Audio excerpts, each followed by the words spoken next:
Willkommen zurück auf Neutrality Studies. Heute zum ersten Bem-vindo de volta ao Neutrality Studies.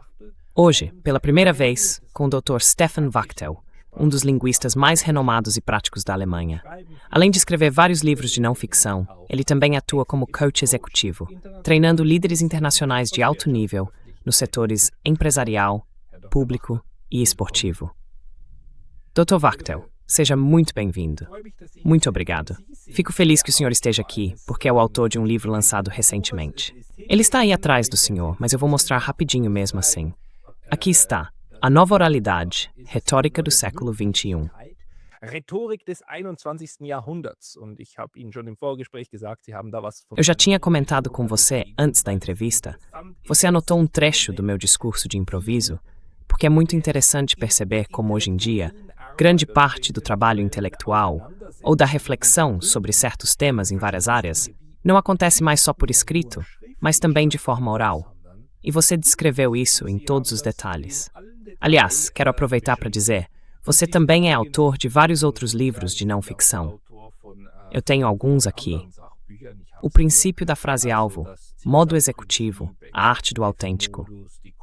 Você vem se dedicando há bastante tempo aos temas da retórica, e é sobre isso que a gente vai conversar hoje. Você pode começar contando um pouco sobre este livro, como ele surgiu. Können Sie mir vielleicht zuerst zu diesem Buch ein bisschen erzählen, wie es dazu kam? Sim, como outros livros mostram, eu sou um mecânico da fala, e gosto muito disso. Estudei ciências da comunicação oral, depois trabalhei com pilotos treinando os anúncios deles. Foi muito divertido. Depois, por 7 anos, treinei apresentadores do IDZF. Também foi bem interessante naquela época. E já faz mais de 20 anos que eu assessoro executivos e executivas de alto nível, e pouquíssimos políticos. Até agora, só 2 ministros federais. E como mecânico, eu percebi que é importante saber em que contexto a gente está atuando.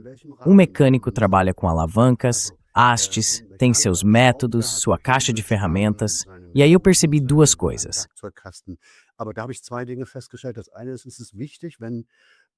O ponto é o seguinte, quando as pessoas querem causar impacto, é importante que estejam no modo certo, no clima certo. E os alemães, e também os suíços de língua alemã, na verdade não foram feitos para isso. Eles são mais explicativos, um pouco racionais, objetivos. O francês fala bem, o inglês fala bem, o francês se veste bem, o italiano gosta de comer, e o alemão é mais cinza, mais sem graça. Eles não têm esse talento natural. Por isso, a retórica e o treinamento em retórica são especialmente importantes nessa cultura de língua alemã. Mas as pessoas precisam entrar no clima certo. E foi para isso que eu criei o modo executivo, uma metáfora para entrar no filme certo.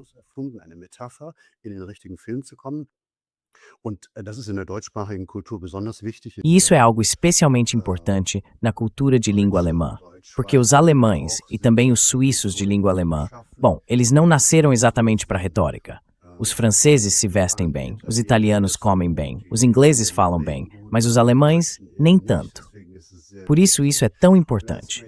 Como mecânico, eu percebi que tudo isso é muito bonito, é divertido, mas as pessoas precisam entrar no filme certo para realmente causar efeito. Por isso, eu inventei algo que chamo de modo executivo. É tipo uma lavagem cerebral, digamos assim, para colocar as pessoas num filme melhor, falando com um pouco de humor, claro.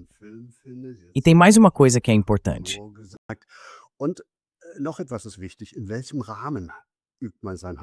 Em que contexto a gente exerce o próprio ofício?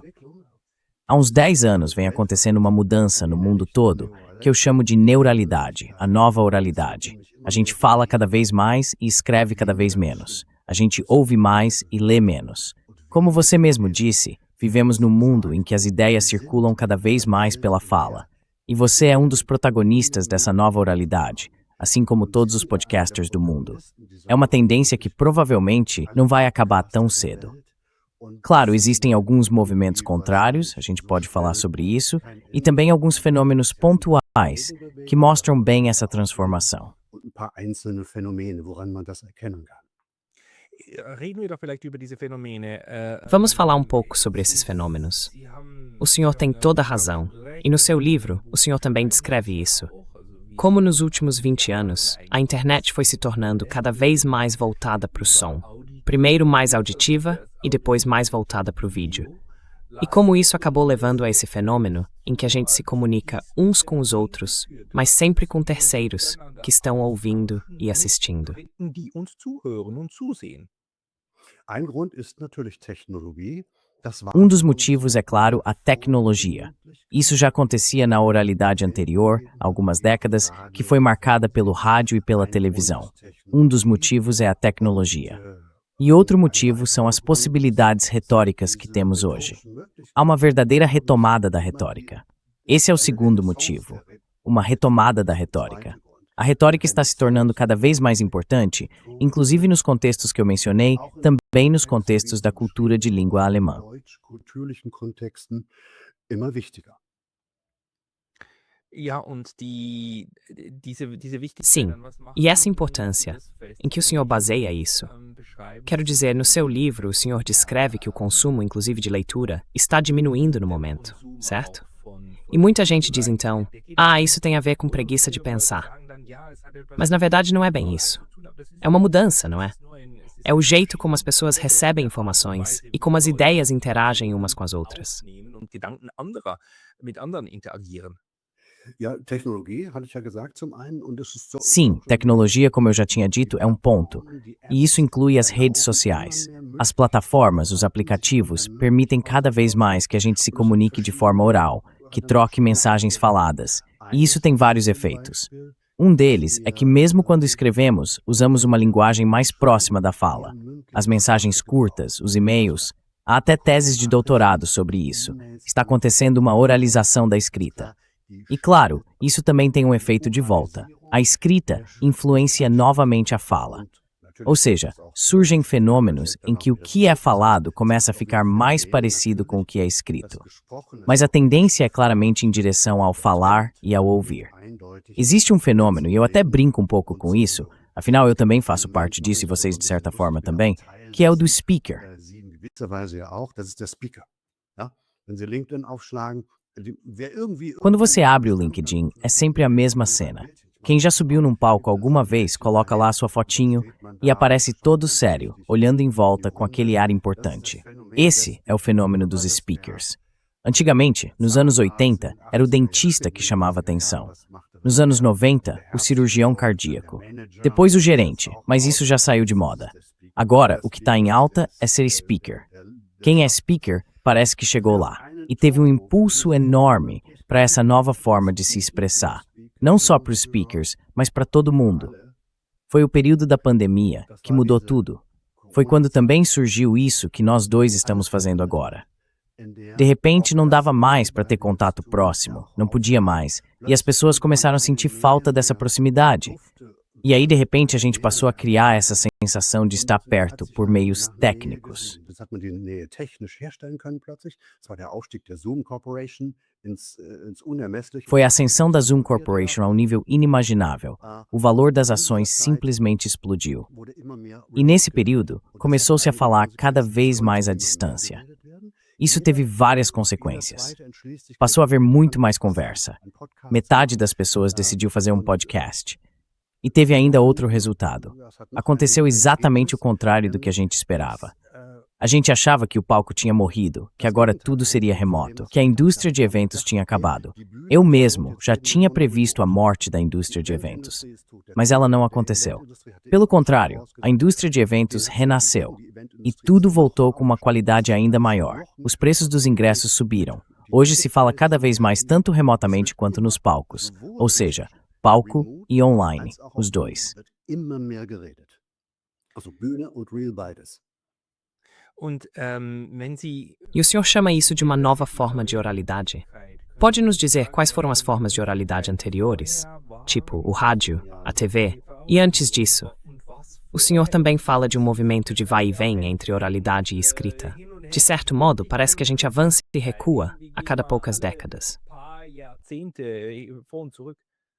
Ja, also ich bin kein Historiker, ich habe mir so eine. Olha, eu não sou historiador. No livro, eu me permiti dar uma olhada nesse vai e vem entre o que é escrito e o que é falado. A gente teve primeiro uma oralidade original, em que tudo acontecia por meio de narrativas, em questões práticas. A história da humanidade no começo é toda oral. A escrita veio depois, essa foi a M1. Depois veio a S1, a primeira forma de escrita, a escrita cuneiforme. E aí surgiu uma segunda grande fase da oralidade, na antiguidade, quando a retórica passou a ter um papel central. Democracia e retórica estão muito ligadas, como a gente sabe. Podemos falar disso mais adiante. Esse período vai até a Idade Média, até a Renascença. Bis ins Mittelalter, bis in die Renaissance. Und dann hat die Schriftlichkeit wieder zurückgeschlagen. E depois a escrita voltou a dominar lá em Mainz. Eu estou aqui em Frankfurt, bem perto de Mainz. Peter Schoeffer com a sua máquina e Johannes Gutenberg. E de repente eles criaram algo que dizia: tudo que é importante precisa estar escrito. E isso durou muito, mas muito tempo. Até Hitler dá para dizer se a gente quiser ser direto. Aí a oralidade voltou a ganhar força. Veio a penúltima fase da oralidade, com o rádio e a televisão, a voz transmitida pelo ar. E de repente Sarah transpira Einstein. E isso, claro, foi incrível. Um grande impulso para a oralidade score. Ganz großartig, es war ein Riesenturbo für die Mündlichkeit. Für den Journalismus hatte das schon Konsequenzen. Isso teve consequências para o jornalismo. De repente, o mais importante não era mais quem escrevia, mas também quem mostrava o rosto. Surgiram figuras carismáticas. Todos nós ainda lembramos deles. Peter Shaw Latour e essas personalidades que vinham até nós pela televisão. Eles não entregavam só textos, eles tinham voz, presença. Depois disso, a escrita voltou a ganhar força. Veio a tecnologia, veio a internet e nasceu essa nova forma de escrita digital. E isso, entre outras coisas, já vinha sendo preparado por Hewlett e Packard. Hewlett e Packard foram, por assim dizer, os padroeiros dessa última era da escrita. Letzten Schriftlichkeit, jeder Haushalt ein Drucker, hieß es. Diziam, cada casa com uma impressora. Todo mundo olhava tudo. Teses de doutorado eram colocadas na internet. Textos também. De repente, todo mundo escrevendo e publicando online. Pois bem, a mesma tecnologia que tornou isso possível acabou trazendo de volta uma nova forma de oralidade. De repente, por causa da tecnologia, e como eu disse, havia dois motivos, a tecnologia e o segundo, a pandemia de Covid. Esse impulso que o período da pandemia trouxe para a comunicação por vídeo e por áudio à distância. Agora estamos nessa fase em que tudo isso está se desenvolvendo. E isso tem algumas consequências.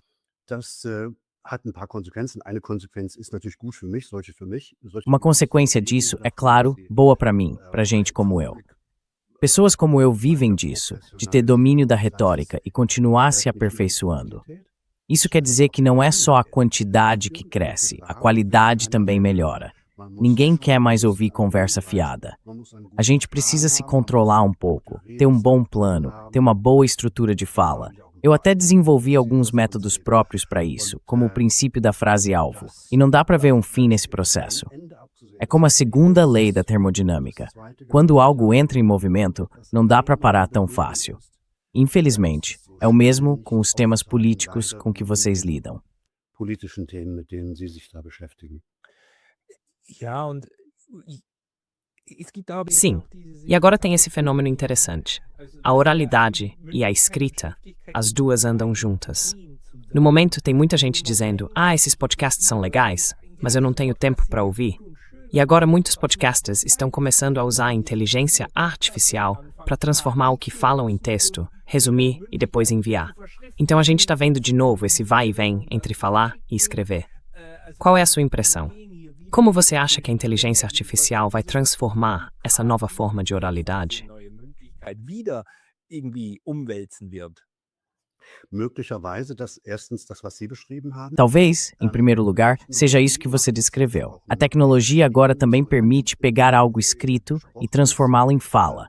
Dá para procurar dentro do que foi falado. Antes, isso não era possível. Dá para buscar por uma palavra-chave. Dá para transformar o que foi dito em texto. Essa é uma das reações que surgem diante dessa nova possibilidade de disponibilizar o que é falado também como texto escrito. Mas continuam existindo as qualidades da comunicação oral. Elas continuam sendo tão fortes, tão marcantes, que o texto escrito praticamente não consegue competir com isso. Criar proximidade, como eu já disse, gerar um senso de comunidade e transmitir uma autenticidade aparente. scheinbare Authentizität. Das ist ein ganz schwieriges Thema. Ich habe auch dazu ein Buch geschrieben. Esse é um tema complicado. Eu até escrevi um livro sobre isso, chamado A Arte do Autêntico. Até que ponto a gente precisa ser autêntico? Existe uma autenticidade aparente, uma certa intensidade. Veja, nós dois podemos, com gestos, e você faz isso também no seu podcast, reforçar o que queremos dizer. Podemos extrair melhor os pensamentos através do esforço físico. Tudo isso são vantagens que o texto escrito, por mais que se use inteligência artificial para escrever, nunca vai conseguir reproduzir. E há um segundo ponto. Já que estamos falando de movimentos contrários, existe sim um segundo movimento de reação, a volta do livro. Uma pequena volta, é verdade. Eu adoro livros. Não é um padrão universal, mas eu pessoalmente adoro livros. Kein Maßstab, aber ich liebe Bücher. Ich liebe diese Lust. Eu adoro esse prazer meio masoquista de ficar lapidando os textos. Falar para mim não é tão fácil assim. E a gente está vendo uma espécie de renascimento do livro. Existe esse desejo de alguma forma, também representar o que é escrito. Mas há um terceiro movimento contrário acontecendo. Tem muita gente que não quer mais ouvir mensagens de áudio, que diz: eu não escuto mais isso. Por favor, nada de mensagem de voz, eu só leio o que está escrito. São algumas reações contrárias, sim. Mas se a gente comparar com a tendência mundial, e ela é global, isso é algo bem pequeno, quase irrelevante. Eu estive em Singapura com um colega, a gente conversou sobre isso, fizemos até um workshop e vimos que no mundo todo esse fenômeno é algo bem secundário. Banal oder eher zu vernachlässigen. É interessante, né? E não é uma coisa ou outra. Na verdade, são as duas. No fim das contas, são duas formas de comunicação que vivem se influenciando, se provocando e também se transformando mutuamente. Mas por trás disso tudo está, em grande parte, e você também escreve sobre isso, a retórica. O que exatamente é retórica? E em que ela é diferente quando falamos do modo oral e do modo escrito? Eu nem sei se dá para dizer que existe uma retórica escrita, mas até que ponto o tema da retórica é importante para a gente conseguir entender melhor essa nova forma de oralidade?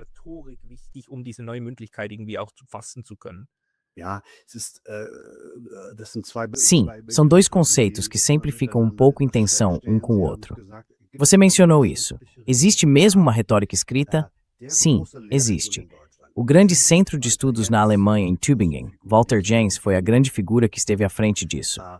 Esse importante departamento de retórica entende a retórica principalmente como retórica escrita, ou seja, como arte de formular bem. E de fato existe isso, a retórica como arte de formulação. Isso tem sua razão de ser. Historicamente falando, especialmente no contexto alemão, onde por séculos, retórica, liberdade de expressão e democracia praticamente não eram temas. Nesse cenário, a retórica escrita ganhou enorme importância. O refinamento dos textos, o trabalho minucioso com as palavras. Isso existe sim.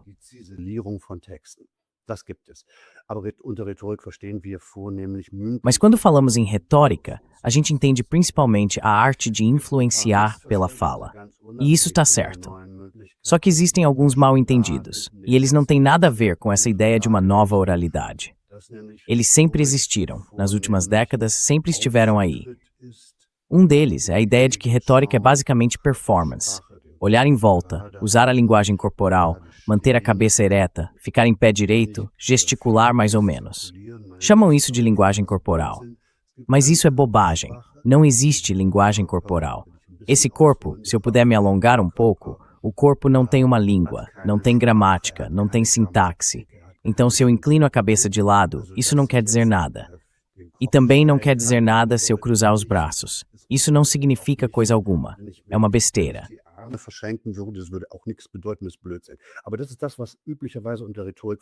Mas é isso que normalmente se entende por retórica. Eu venho dessa área, fui professor de voz no teatro. Antes disso, trabalhei como terapeuta, depois voltei a ser professor de voz no teatro. Fui crescendo aos poucos. Comecei a trabalhar com jornalistas, ou seja, fui subindo devagar até chegar ao conteúdo em si. Os jornalistas, claro, lidam com o conteúdo, mas eles não definem o conteúdo. Eles falam sobre o conteúdo de outras pessoas. E eu queria trabalhar com quem realmente tem algo a dizer, no sentido mais verdadeiro da palavra. E consegui fazer isso.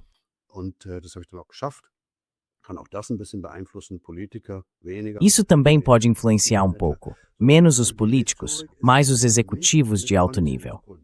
E para mim, a retórica é uma arte de conteúdo.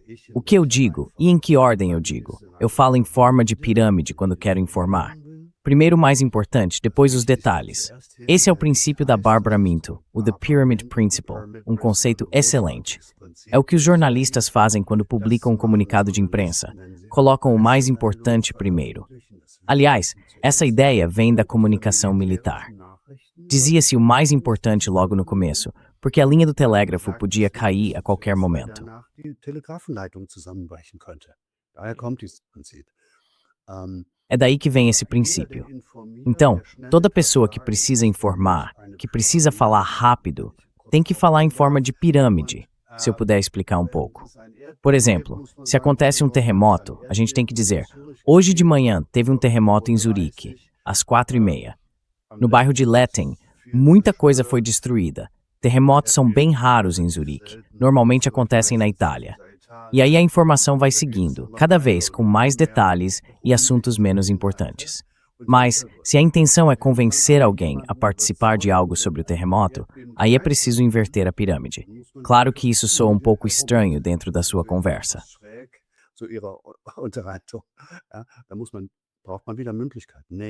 A gente precisa voltar a ter oralidade, proximidade, encontrar um jeito de se conectar com as pessoas, mostrar que algo é importante e, no fim, ir direto ao ponto. Essa é a estrutura da persuasão. É nisso que eu trabalho o tempo todo com todos os meus clientes, de cima a baixo. Quando é hora de informar, quando é hora de convencer, como organizar o conteúdo. E tem um terceiro ponto, que quase sempre é esquecido nesse clichê sobre retórica e linguagem corporal: o papel. Em que papel alguém está? Eu sempre lido com pessoas que atuam em papéis, que estão a serviço de empresas, como se fossem soldados contratados por essas empresas. E elas precisam entender o papel que têm e saber vivê-lo plenamente.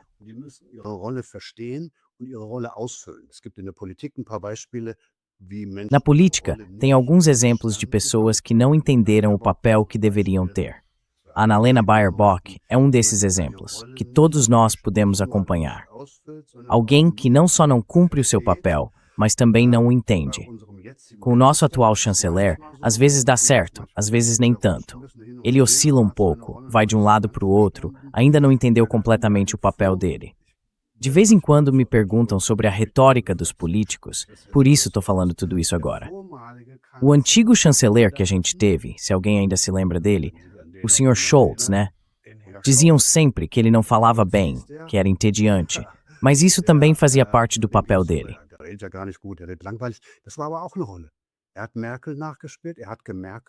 Ele imitou a Merkel, ele merkelizou, digamos assim. Ele empurrou todos os problemas para debaixo do tapete, tudo foi merkelizado, tudo mostrado de um jeito meio nebuloso, sem clareza nenhuma. E também, no conteúdo, foi perigoso o que o Scholz fez ali. Eu não quero ainda entrar no segundo tema, mas no primeiro discurso dele, o Scholz disse: dizem que a sociedade está dividida. E a resposta dele foi: a sociedade não está dividida. Ou seja, as pessoas que não concordam com ele não são só esquecidas, são ignoradas. Ignoradas pessoalmente pelo chanceler. Ele basicamente diz: não, isso não existe. São só uns poucos idiotas num canto. Mas retórica é um trabalho de papel muito duro, um trabalho de conteúdo muito exigente e tem pouco a ver com o que chamam de linguagem corporal. É isso.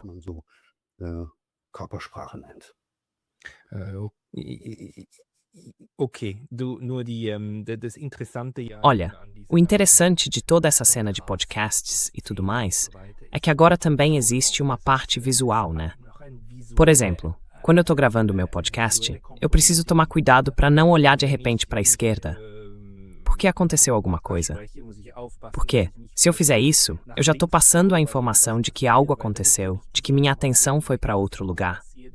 E isso não tem a ver com a fala em si, mas com o jeito como a gente agora também se vê, enquanto fala, enquanto assiste. Como é que a gente deve avaliar esse aspecto visual?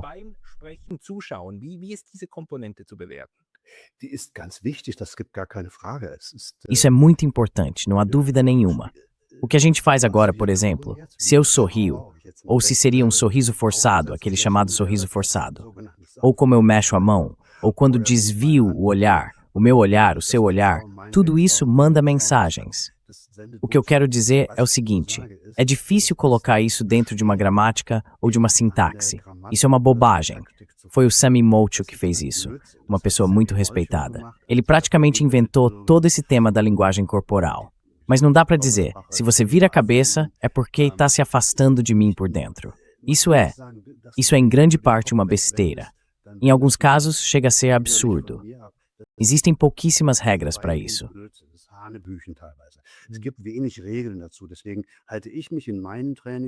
Por isso, nos meus treinamentos, quando trabalho com meus clientes, eu não fico muito tempo nesse assunto. Existem duas coisas importantes quando se trata do corpo. A primeira é, a gente precisa ter um bom centro corporal. É por isso que eu estou de pé agora. Não sei, você está de pé?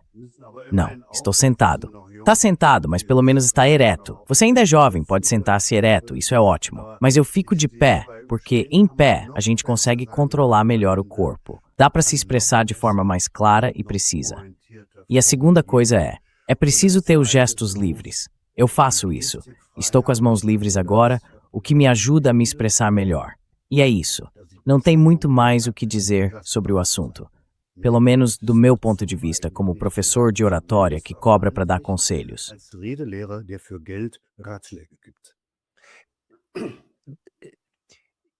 Das Interessante beim Schreiben ist ja, dass wir uns die Formulierungen Quando a gente escreve, o interessante de escrever é que podemos pensar nas palavras, mudar as frases, e isso faz parte do que é bonito nesse processo.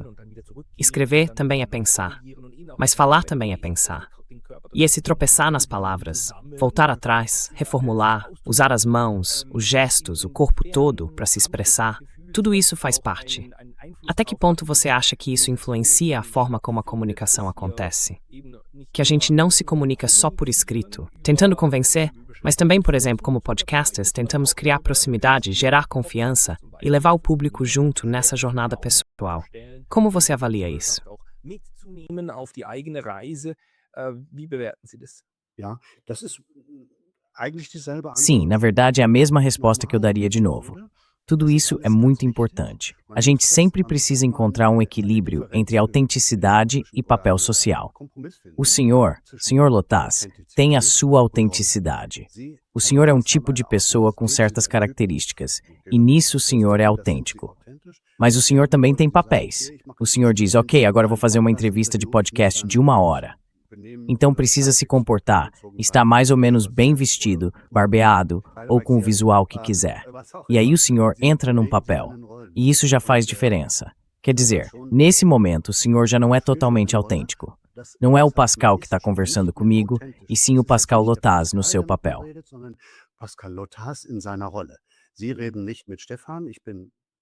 Você não está falando com o Stefan. Eu, na vida pessoal, sou bem bagunçado, mas agora estou me comportando mais ou menos, me barbeei direitinho, até a cabeça, e estou tentando dizer o que quero da melhor forma possível, com impacto e num bom humor, para que as pessoas gostem de assistir, para que isso realmente chegue. E claro, isso funciona muito melhor quando é falado.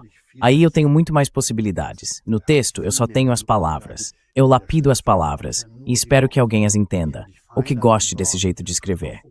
Aliás, já ouvi várias vezes em vários livros que escrevi. Às vezes como elogio, às vezes como crítica.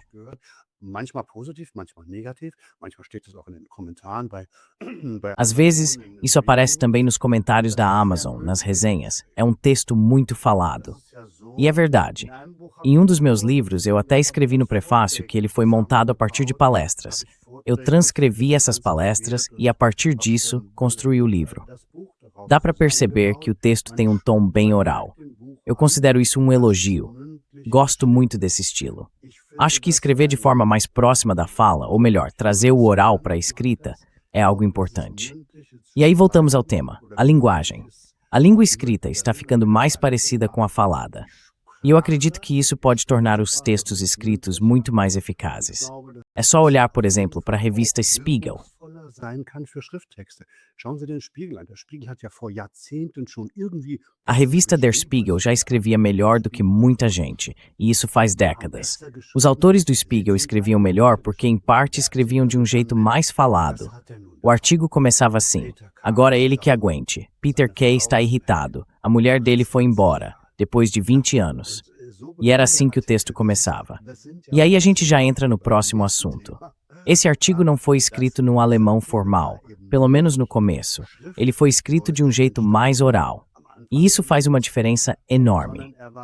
Eu sempre falo disso naquele processo de lavagem cerebral que eu costumo fazer, o tal do modo executivo, quando eu tiro gestores e gestoras desse jeito alemão de contar feijão e explicar demais e coloco no modo de gerar impacto. E um dos pontos é justamente esse: sair do escrito e ir para o falado. ein Punkt von schriftlich zu mündlich. Und ich habe lange darüber nachgedacht und habe Pensei muito sobre isso e percebi que a medida do que é escrito são os textos.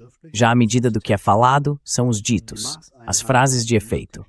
E a gente vive agora numa época dessas frases. Antes o importante era saber escrever bem um texto, usar o subjuntivo, o ponto e vírgula, todas essas coisas, o infinitivo com zu.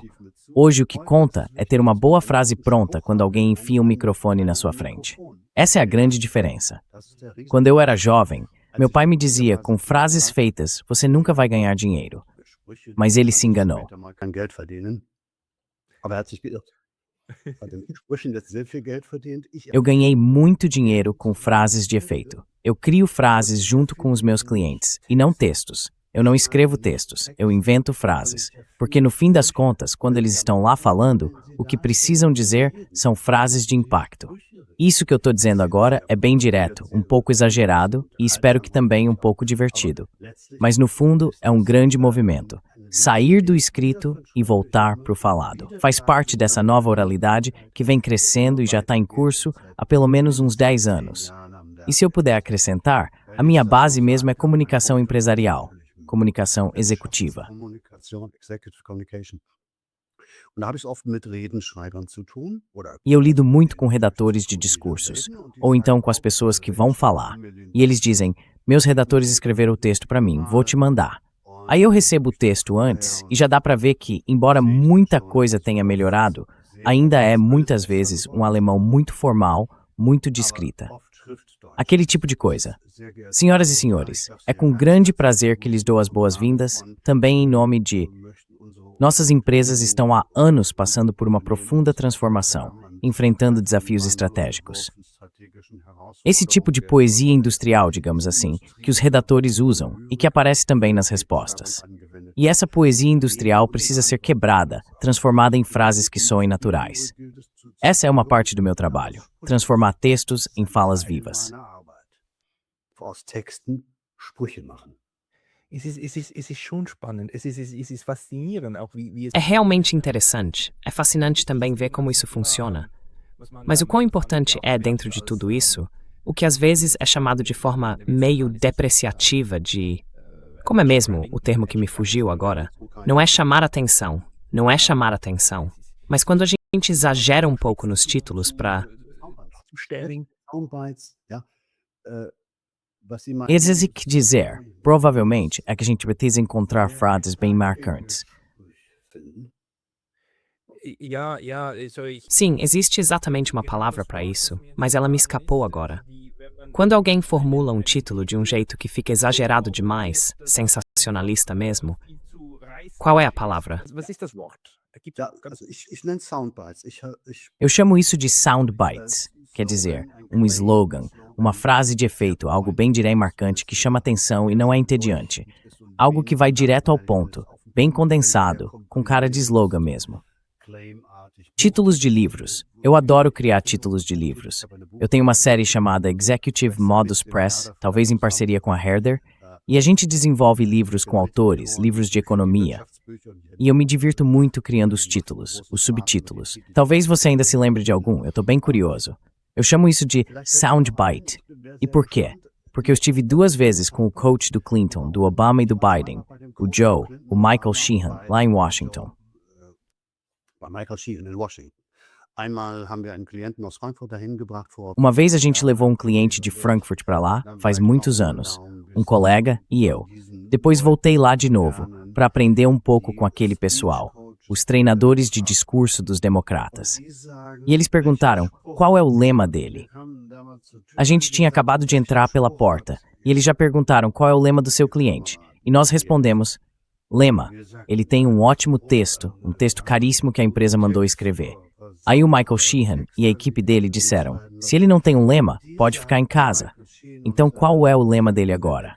E eles chamam isso de soundbites. Welchen Spruch hat er jetzt? Und die nennen das Soundbites. Und mit diesem Begriff operiere ich auch. Und was ich E é com esse conhecimento prático que eu também trabalho. O que eu faço é o seguinte, e aí a gente chega quase de novo na questão da inteligência artificial ou no oposto dela. Eu desenvolvo, num ato criativo junto com os clientes, frases de efeito, bons slogans, boas expressões. Eles dizem, ótimo, é isso, vamos usar. Começamos com essa serve, essa também. Essa metáfora funciona. É um trabalho criativo que vem da velha retórica, que existe também na retórica escrita, claro, as figuras, linhas, imagens, tudo isso, mas no fim das contas são boas frases que a gente inventa. Aber es sind letztlich gute Sprüche, die erfunden werden. Jetzt ist mir wieder in den Sinn gekommen, ich meinte der Clickbait. Agora me veio à cabeça de novo. Eu estava falando sobre clickbait, sobre criar iscas de clique, que é basicamente isso, só que normalmente de forma escrita. E o ponto para mim como acadêmico é justamente esse. Os acadêmicos têm essa pretensão de manter um nível mais elevado de comunicação. É só ler Immanuel Kant. Aquilo era terrível. Frases de 2 páginas, cheias de encaixes.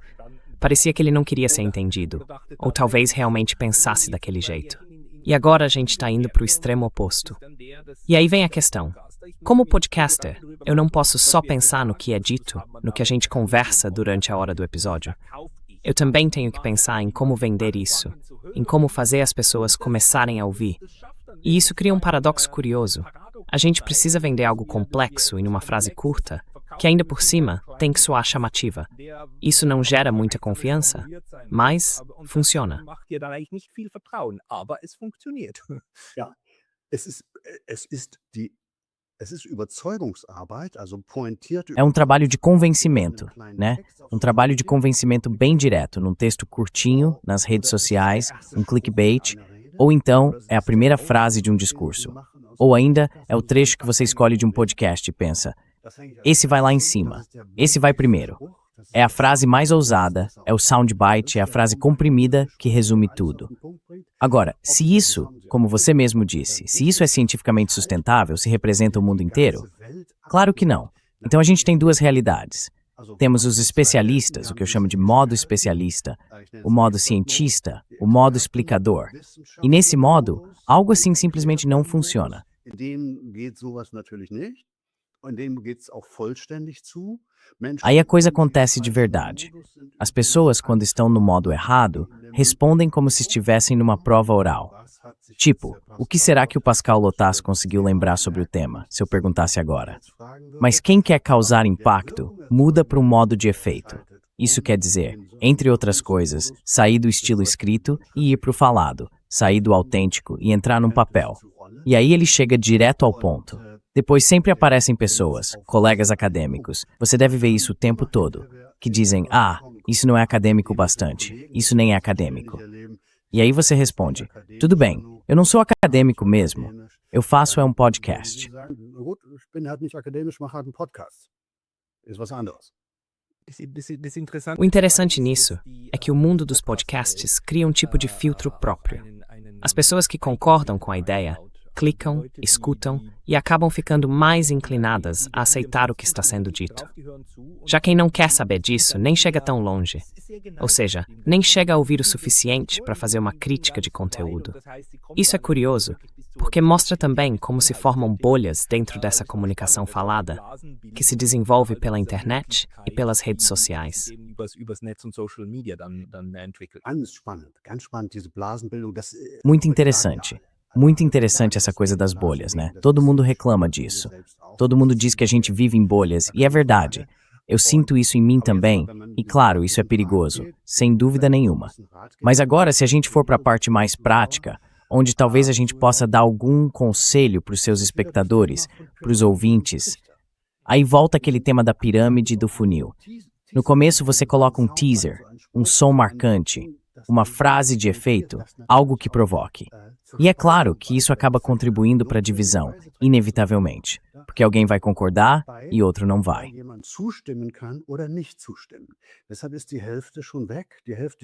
Por isso, metade já vai embora. A metade que acha tudo isso completamente absurdo, totalmente fora de lugar, maldoso, desumano, sei lá. Essas reações exageradas, essas pessoas vão embora. Esse é o lado negativo da pirâmide. Eu até escrevi um livro sobre isso, Pirâmide Funil. Então esse é o problema da pirâmide. A gente começa com algo pontudo e depois aprofunda. É assim também no trabalho acadêmico. No topo está a tese. Nós dois já passamos por uma tese de doutorado. E depois a gente desenvolve tudo. Esse é o estilo de julgamento. Os juristas chamam isso de estilo de sentença. O julgamento começa com a decisão. O réu é inocente. Der Angeklagte ist nicht schuldig. Es ist nicht sicher, dann kommt die Erklärung, ob überhaupt da war. Não está certo. Aí vem a explicação. Se ele realmente estava lá, se ele tinha mesmo um machado, se ele tinha uma esposa, e por aí vai. Nada disso pode ser comprovado. Depois vem a explicação. Mas o laudo, claro, precisa seguir outro caminho. Ele tem que convencer, seja por escrito ou de forma oral, tanto faz nesse momento. O laudo precisa convencer. Ele diz, foi assim, aconteceu desse jeito, nós fizemos isso, comparamos aquilo, parece que é assim, pode ser que seja assim, e no fim chegamos à conclusão de que não foi ele. Sind wir der Meinung, ist es nicht gewesen. Und genauso ist mein irres Beispiel, bitte nochmal vergessen. E é exatamente assim, com o meu exemplo meio maluco sobre o perdão e o terremoto.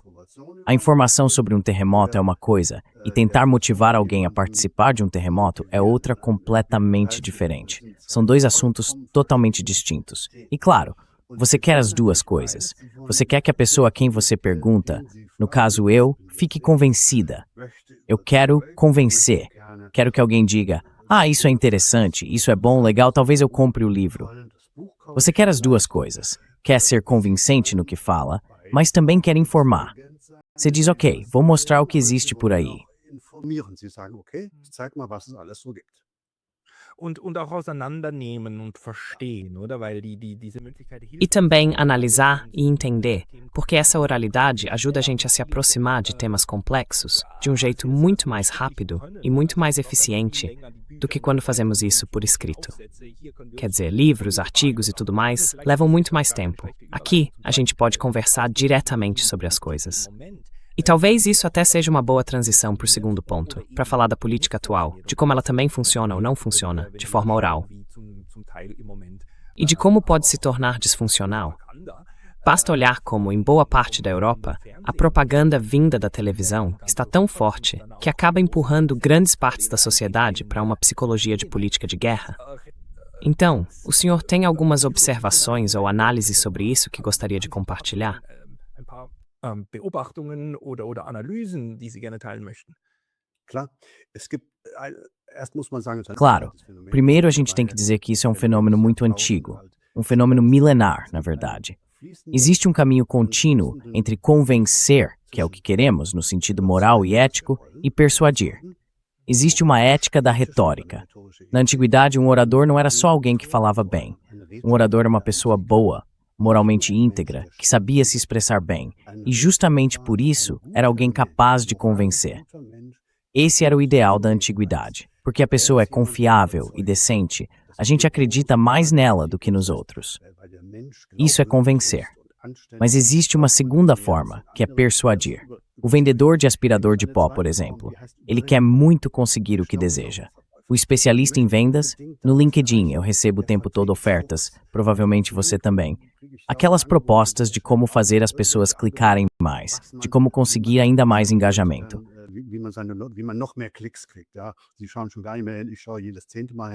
Eles já nem prestam mais atenção. Eu, por exemplo, só olho a cada 10 vezes que recebo algo assim. Esse seria o segundo caminho, convencer à força. O terceiro se chama manipular. Isso quer dizer que já não se trata mais de comportamento, como nós, cidadãos, deveríamos ter numa democracia, ainda bem, mas sim de um atalho no raciocínio. Certos conteúdos são proibidos, outros são filtrados, para que a pessoa acredite só em uma coisa. Isso é manipular. Eu cresci na Alemanha Oriental, vocês podem imaginar. É o que lá chamavam de agitação. Essa palavra caiu um pouco em desuso, mas eu a uso de novo no meu livro para mostrar o contrário de argumentar. Existem duas coisas, argumentar e agitar. Mas repetindo, convencer, persuadir, manipular. E no fim, vem a propaganda. Und dann, am Ende, ist Propaganda. Propaganda lässt gar nichts mehr zu, schließt ständig kurz, will nur noch A propaganda não deixa mais espaço para nada. Ela encurta tudo, quer levar sempre para o mesmo ponto, sempre para o mesmo, e já nem pergunta mais por convicção. Só diz, é isso que tem que ser feito. A gente ouve o tempo todo, tem que fazer, precisamos fazer, a Europa precisa fazer. É uma retórica de imperativos. O imperativo virou o modo central de falar. Podemos falar já de algumas tendências, eu observei algumas nessa nova forma de pensar, e nem todas são muito animadoras. Pois é, vamos lá. Quais são essas tendências? Uma delas, talvez a mais perigosa, é a que vai do círculo de conversa para a metáfora de combate. Na Suíça, provavelmente ainda mais, pelo pouco que conheço de lá, era assim, ninguém podia se sentir assustado num círculo de conversa. Niemand durfte erschreckt werden, ja, im Stuhlkreis. Wenn man Feedback gibt, muss man etwas Positives sagen. Quando a gente dá um feedback, tem que dizer algo positivo. E não pode pegar pesado demais com a pessoa. Não pode tocar, não pode chegar muito perto. É nessa cultura que a gente vive há décadas. Aliás, esse é um dos motivos também. Um dos motivos para a corrosão da liberdade de expressão. Ou seja, as pessoas já não conseguem mais suportar que alguém tenha uma opinião diferente. A gente nem quer mais influenciar uns aos outros. Crescemos nessa retórica de roda de conversa, em que só se pode dizer coisas boas, só maravilhas. Mas isso está mudando, e claro que precisa mudar, porque agora temos fatores muito duros, pandemia e guerra. São coisas diferentes, mas têm o mesmo efeito. Elas radicalizam a retórica. Die radikalisieren Rhetorik. Und jetzt geht's von Stuhlkreis zu Kampfmetapher. E agora saímos do círculo de cadeiras e vamos direto para a metáfora da luta. Fala-se o tempo todo em luta. Luta por, luta contra o antissemitismo, luta por isso, luta pela democracia. Luta, luta, luta, luta. E isso, Sr. Lotaz, eu conheço bem da época da Alemanha Oriental. No fim da RDA, essa metáfora da luta enlouqueceu de vez. A luta se levantou de novo com força total e logo depois, aliás, acabou tudo. É um fenômeno, um dos sinais que a gente vê por aí. Um segundo sinal, se a gente continuar, vai da complicação. Os alemães sempre gostaram de complicar, para uma simplificação e uma infantilização. No fundo, isso até é algo bom, porque eu também digo na minha lavagem cerebral, vocês não devem falar de forma complicada. Para os meus clientes, eu digo, você precisa falar de um jeito mais simples.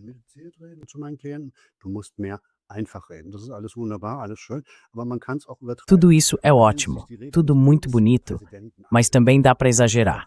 E quando você ouve o discurso de um presidente da República do jeito que ele fala, você pensa, parece coisa de conto de fadas. Tá tudo bem, estamos aqui, lá fora está o lobo mau, mas nós aqui, nós fazemos, nós somos. É como se estivéssemos vivendo uma espécie de infantilização, como milhões de pessoas sendo infantilizadas por mensagens muito, muito simplificadas. Tipo, não vá para a internet, nem para o livro de história, nem precisa. A gente já mastigou tudo para você, tá tudo resolvido. E isso, Sr. Lotaz, eu conheço da época da Alemanha Oriental. Quando o muro caiu, todos nós achamos que o melhor dos dois lados ia se juntar. Mas no fim, parece que o pior dos dois lados acabou se juntando.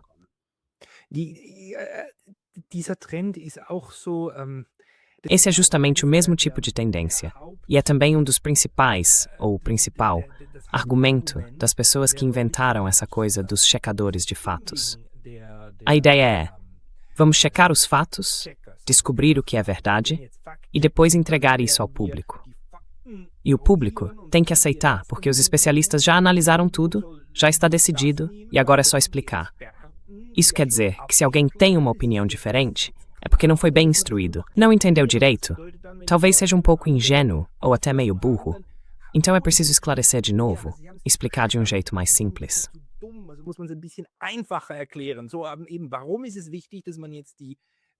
Por que é tão importante que a pessoa tome a vacina agora e depois ainda se explica isso como se fosse para uma criança pequena? Se alguém não concorda, então essa pessoa é ou burra, ou, e isso é especialmente importante agora, no segundo tema da guerra, ela é má. Ela quer o mal. Ela quer ajudar o Putin, quer ajudar o Xi, quer nos infiltrar, nos enfraquecer. E aí entra toda essa retórica de combate.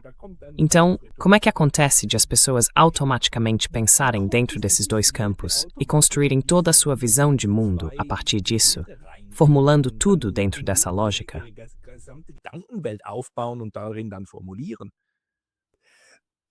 Darüber denke ich natürlich lange nach, weil ich eben wegen Eu penso muito sobre isso, claro, porque é justamente por causa dessas perspectivas. Primeiro, nós, os Osses, como eu, meu amigo Jean-Joseph Liefers, por exemplo, a gente fez um evento juntos há pouco tempo, algo assim. Naquela época, eu já tinha ido embora, já tinha fugido, e ele ainda estava na Alemanha Oriental. Mesmo jovem, ele já se levantava contra aquelas besteiras de então. Acho que nós, os Osses, temos um bom instinto, uma sensibilidade para perceber quando algo não está certo, como você descreveu. A gente reconhece propaganda de longe, a quilômetros de distância. Quando na TV dizem, acredite só no que o governo fala, o Ossi pensa, isso eu já conheço. Oh, das kenne ich. Schau ich doch mal, was es sonst noch so gibt. Deixa eu ver o que mais tem por aí. E os alemães do Oeste, que por décadas... Olha, eu fugi para essa cultura ocidental, para essa democracia ocidental, arriscando a vida, porque eu queria isso, porque eu sou um democrata apaixonado. Mas eles, os alemães do Oeste, estão completamente desprotegidos, porque durante décadas só tiveram uma experiência, a de que nós somos os bons. Lá longe tem uma guerra, lá tem algum problema, tem uns maus por aí, mas nós, claro, não. Então, quando se vive nesse modo, em que todo mundo engole, tem que questionar tudo que é do Grang, é exatamente isso que acaba acontecendo. Was aus dem Fernsehen kommt, dann passiert eben genau dieses. Es ist auch die Westdeutschen und der Westen Os alemães do Oeste, e o Ocidente em geral, incluindo a Suíça, não têm na memória recente a experiência de ter perdido uma grande guerra.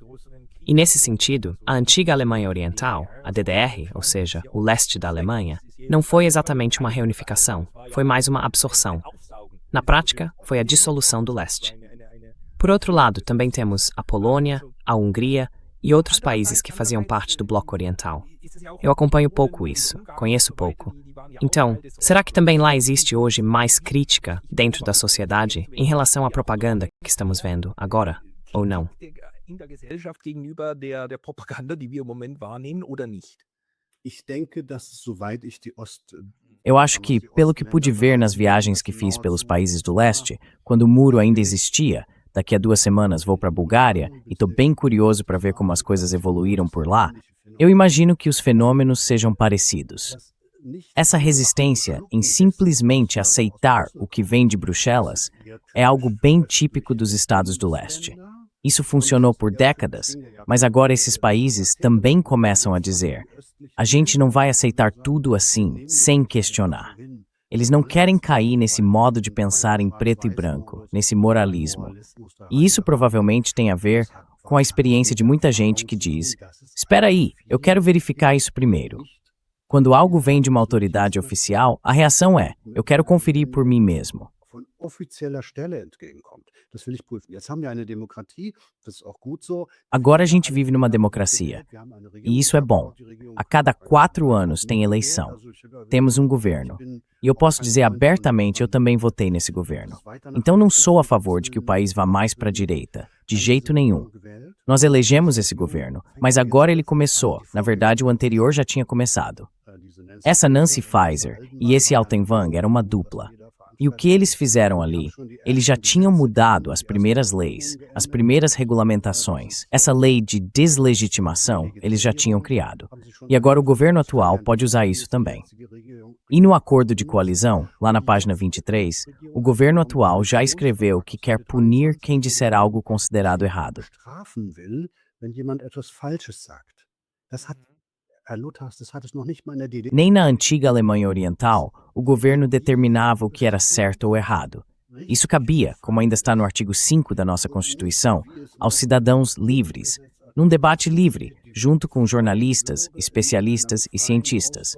Mas agora o governo quer decidir o que é certo e o que é errado. Depois eles até recuaram um pouco, porque tem outros problemas, ainda bem. Mas já tinham colocado isso no acordo de coalizão. Nem a Alemanha Oriental fez algo assim. Lá, eles inventaram um truque filosófico, ou melhor, pseudo-filosófico. dizendo que existiam comportamentos objetivos e subjetivos. Então, se alguém tinha uma opinião considerada errada, como aconteceu comigo, por exemplo, eu passei meio ano na prisão por 43 frases que eu disse quando tinha 20 anos.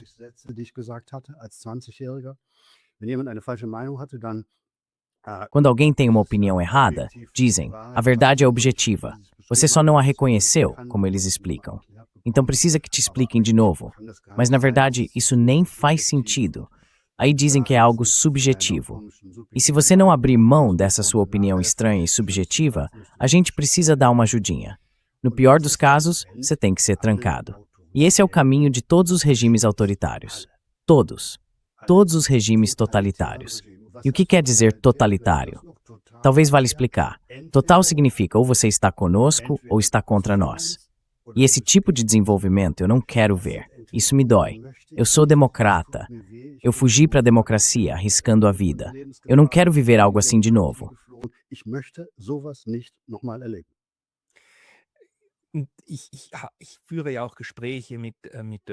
Eu também converso com psicólogos e com pessoas que estudam esse tema de forma profissional, inclusive pesquisadores de propaganda com quem eu troco ideias.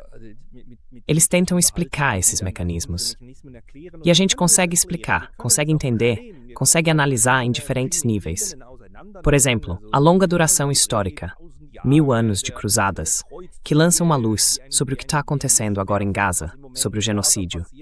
Depois vem o colonialismo, que também lança uma luz. Depois o lobby, que lança outra luz. E por fim, a transformação política.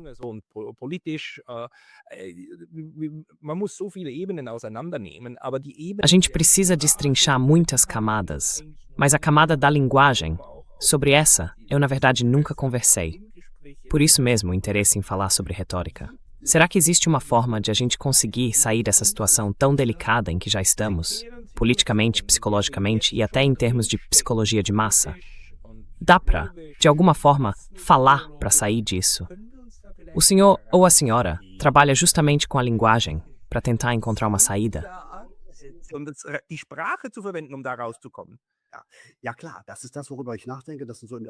Claro, é isso que eu venho pensando. Que nas últimas páginas aparecem as ideias, as possibilidades que existem. Uma delas é insistir no artigo, na Suíça eu não sei como ele se chama, mas na Alemanha é o artigo 5 da Constituição. Insistir que ele continue valendo, que não seja enfraquecido, que não vire uma brecha para qualquer outra coisa. É defender a Constituição. Isso é o primeiro ponto. Eu sou alguém que acredita na Constituição, como costumam dizer. E o segundo ponto é ter coragem. Coragem para isso, você pensa.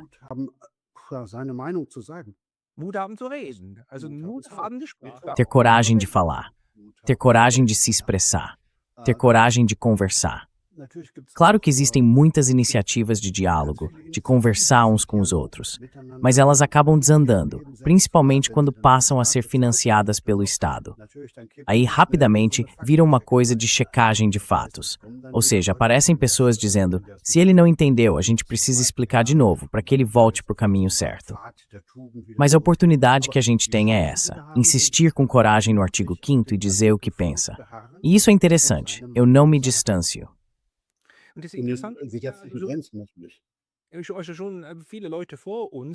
Antes de nós, já houve muita gente responsável por algo muito importante, por termos boas constituições, na Alemanha, na Suíça e nos Estados Unidos. Eu tenho que dizer, eu costumo criticar bastante os Estados Unidos, mas a Constituição americana em si é um documento extraordinário. E o fato de os americanos insistirem tanto nela, especialmente na liberdade de expressão, isso é realmente importante. E o interessante sobre a liberdade de expressão é justamente isso, é a liberdade de falar. Não há nada ali dizendo que a pessoa precisa dizer o que é verdadeiro, o que é certo ou o que é bom. É simplesmente a liberdade da fala, o direito de que tudo que pode ser dito possa de fato ser dito.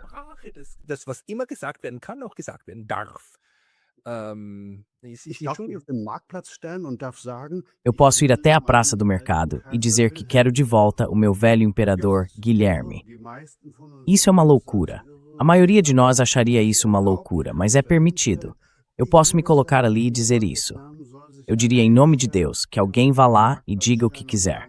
Eu posso ir à praça e dizer que acredito em discos voadores. Tudo bem, isso é permitido. O que não se pode e nem deve é cantar aquele hino do Horst Wessel. E está certo que seja assim, tem que ser assim. Mas fora isso, a liberdade de expressão, a liberdade de opinião, o artigo 5, é absoluta.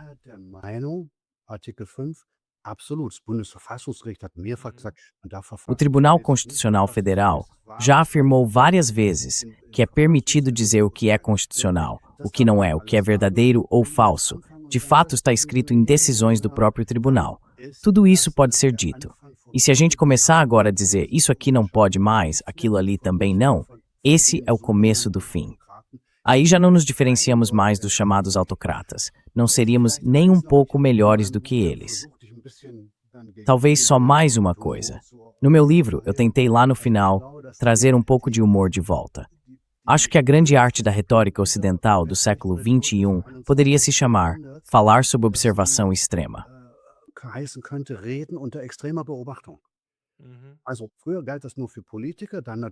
Antes, isso valia só para políticos.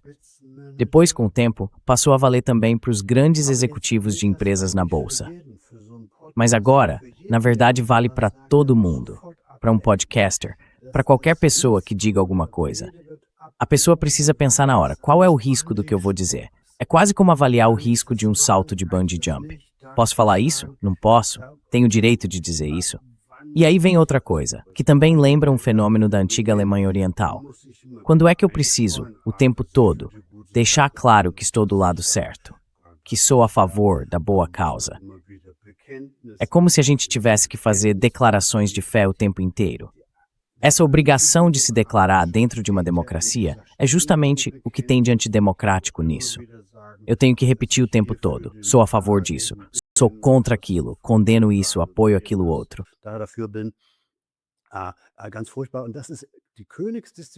Terrível. E isso é o auge da retórica, falar sobre observação extrema. Se eu oferecesse um workshop desses amanhã, no LinkedIn ou em qualquer outro lugar, falar sobre observação extrema, dava para lotar um auditório, ou uma catacumba, depende do público. E aí eu penso, se eu fizesse um workshop de 2 dias para deixar a coisa um pouco mais interessante, falar sobre observação extrema, talvez eu contratasse um guru de Vipassana, um treinador de silêncio, para uma tarde. Pode ser que, hoje em dia, um treinador de silêncio cobre mais caro do que um treinador de oratória. E esse, eu confesso, eu não teria como pagar.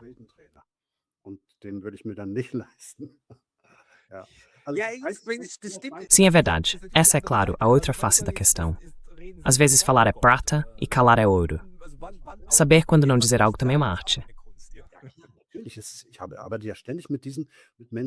Eu trabalho o tempo todo com pessoas que precisam atuar em certos papéis, quase como bonecos, e que com o que dizem podem criar valor ou destruir valor.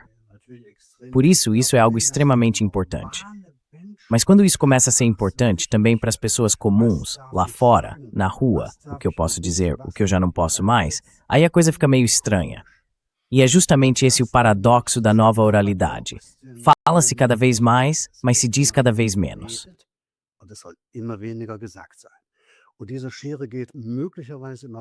E essa diferença pode continuar crescendo. E a gente só consegue frear isso com aquelas poucas ideias que tivemos. Com a linguagem, com o uso da linguagem, com explicação, com esclarecimento, misturando tudo isso com gentileza, com proximidade, sem provocar demais. Eu também tento fazer isso, mesmo achando difícil. Essas são as únicas opções que temos. Mas uma coisa é certa, podemos falar sobre uma previsão. Essa nova tendência de que se fala cada vez mais, isso não tem como parar. Provavelmente vai continuar assim. Isso é algo duradouro. Mas se o outro movimento for tão duradouro quanto, então é melhor a gente se preparar.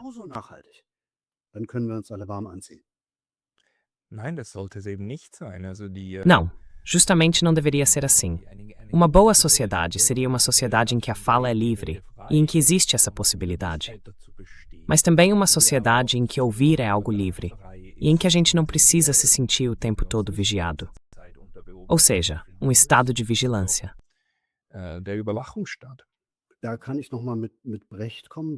Posso citar o Brecht de novo. Ele tinha um verso de um poema que vinha antes de uma canção e dizia algo assim: Ele até gostaria de ser bom, mas as circunstâncias não permitem. Isso quer dizer que, diante de fatos muito duros, a nossa sociedade está se movendo cada vez mais para um modo de guerra. E aí, claro, a retórica muda, sai do tom de conversa em círculo e vai para metáforas de combate. Só que guerra e democracia não combinam. Não dá, simplesmente não dá. E só para encerrar, eu me lembro bem disso na época da Alemanha Oriental. Lá era assim, a DDR vivia o tempo todo em modo de combate. Tinha o inimigo de classe, tinha o exército, a fronteira era dura, o muro estava ali e o inimigo estava do outro lado. A gente vivia o tempo todo nesse clima de luta contra o inimigo. E eu fico muito aliviado por ter conseguido escapar disso. Não quero, de jeito nenhum, que isso volte a acontecer. Und ich möchte nicht, dass das wieder beginnt. Es ist eine Hoffnung, die ich teile und eine É Hoffnung, uma esperança que eu também compartilho e uma esperança sobre a qual a gente pode construir. E eu espero que a gente consiga juntos sair desse enrosco. Eu também não concordo que a gente aqui na Europa simplesmente entre nessa guerra. Não, isso a gente não vai fazer. E agora vamos ter que convencer os outros de que não devemos repetir esse erro. E nisso eu incluo os suíços. Todos nós precisamos tentar, juntos, escapar dessa guerra e não cair de novo na mesma armadilha. Sr. Wachtel, para quem quiser ler o seu livro, que a gente viu aí atrás de você, ele está disponível. Darf ich kurz sagen, das ist ein noch besseres Product Placement als mein. Isso aí é um product placement ainda melhor do que a minha nova caneca, que agora dá para comprar. Acho que vou ter que colocar umas 10 dessas por aqui. Mas o livro dá para conseguir pela editora Herber, certo? Sim, em todo lugar. E também os outros livros. Dá para achar também procurando por Dr. Stefan Wachtel, no site stefanwachtel.de. Lá também tem os seus treinamentos e tudo mais. Eu recomendo muito. Você montou um site excelente. Tem mais algum lugar onde as pessoas possam ir para te encontrar ou para ver o seu? An den die Leute hingehen sollen, um sie zu finden oder ihre Veröffentlichung? Eher nicht. Ich unterscheide mich von. Na verdade, não. Eu sou um dos poucos no mundo de língua alemã que faz coaching executivo individual, aquele 1 a 1. Eu não trabalho com grandes grupos. Também não ofereço seminários abertos. Só uma vez por ano em Nice, eu faço um workshop chamado Train the Trainer, para 3, 4, no máximo 5 pessoas, treinadores mais jovens, a quem eu ensino meus 2 métodos e como manter os clientes sob controle. São esses os temas que eu trato, mas quase sempre apenas por recomendação, com executivos de alto nível e às vezes também com políticos, embora isso seja raro. Politiker eher seltener. Okay, aber dann die Bücher sind. Certo, mas então, os livros são os lugares onde a gente também encontra suas pesquisas e suas reflexões. Para quem tiver interesse, por favor, procurem. Eu vou tentar colocar os links na descrição também. Espero não esquecer. Dr. Stefan Wachtel, muito obrigado pelo seu tempo hoje. Herr Dr. Stefan Wachtel, vielen Dank für Ihre Zeit heute. Danke, Pascal. Obrigado, Dr. Pascal Lotas. Obrigado. Valeu. Tchau. Danke, ciao.